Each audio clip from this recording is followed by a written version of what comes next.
Qale ku verse 20.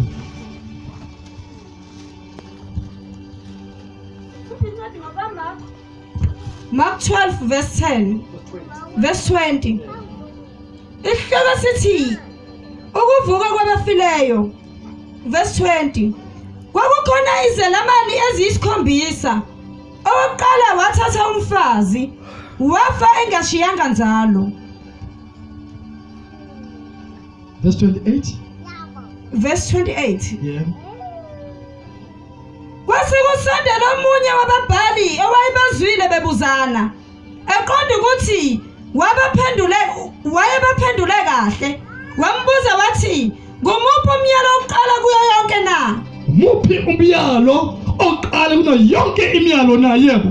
uJesu waphendula wathi, Ndithi uJesu waphendula wathi, "Okokuqala ngokuthi ndithi umyalo oqala uthi, yizwa Israyeli, umyalo oqala uthi, yizwa izwa Israyeli." Yebo. Inkosi uNkulunkulu wethu, Lalela inkosi uNkulunkulu wakho. Yebo. inkosi yinye, Inkosi yakhe yodwa. wayithanda inkosi One Israel. Ubothanda ini inkosi. uNkulunkulu wakho ngayo yonke inhliziyo yakho. Uthande inkosi uNkulunkulu wakho ngayo yonke inhliziyo yakho. Izwa. Uma suzwile inkosi ithande.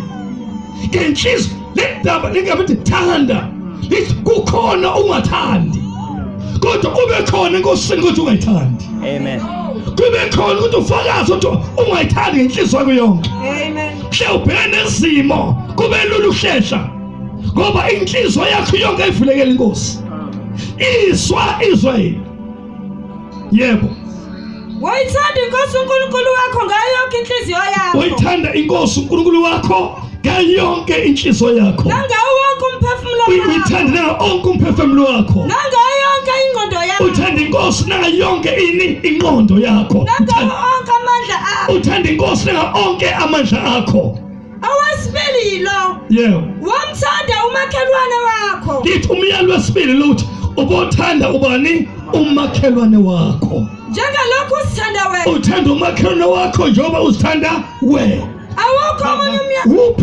Uphi umakhelwane wethu oqala before uthola umakhelwane wesibili? Imuphi umakhelwane wethu oqala? Yebo. Uyithanda mina. Umakhelwane oqala? Lo engihlala naye engakhe eduze kwakhe. Lo wakhe eduze kwakhe. Yebo. Okay. Ubani ukugcina ke la umakhelwane oqala? Hayi, bengiyagcina ngithatha ukugcina ke manje ke. Umakhelwane oqala. Hayi inkulumo zazaphikisana. Umakhelwane wakho othanda njengoba uthanda ubani? Umakhelwane. Umphefumulo umoya wakho ngaphakathi. Abantu babili uAdam oqala noAdam wesibili. uAdam wesibili, uAdam oqala umoya. uAdam wesibili umzimba. Lo mzimba wethu. Manje lo mzimba wethu onoqoqiswa kahle. Lo mzimba wethu iwona odliswa kahle. Kodwa umoya wethu uzacisiwe. Ama-fasting iBhayibheli awutholi. Kodwa umzimba ugeze uright muhle. Kodwa umoya uzacisiwe wona. Amen. Lithi umuntu oqala umakhelwane wakho umoya wakho. Amen. Amen. Kuthi umakhelwane wesibili yilo ola oduze naye. Amen. Mthanda njengoba uzithanda wena lo oqala. Bese uthanda umakhelwane ngaphandle. Ngoba uma uthanda umakhelwane wakho kuyokusiza uma kuthi uyalala abantu bokuqala bazofika omakhelwane. Amen.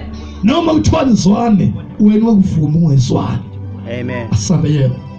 Awukho omunye umyalo omkhulu kunale. Awukho umyalo omkhulu kunalo myalo. Yebo. Umbhali wayesethi kuye. Lithi umbhali wasethi kuye. Yebo mfundisi. Yebo mfundisi. Ushilo ngeqiniso ukuthi yinye. Yebo. Ayikho enye ngaphandle kwayo. Yebo sami. Futhi ukuyithanda yona ngenhliziyo yonke. Yebo. Nangengqondo yonke, nangamandla onke, nokuthanda umakhelwane njengalokho umuntu esithanda yena. Kudlula yonke iminikelo yokushiswa nemhlatshelo. Amen. Ukuthanda umakhelwane njengoba umuntu esithanda yena kudlula yonke iminikelo yokushiswa. impilo umuntu incike othandweni.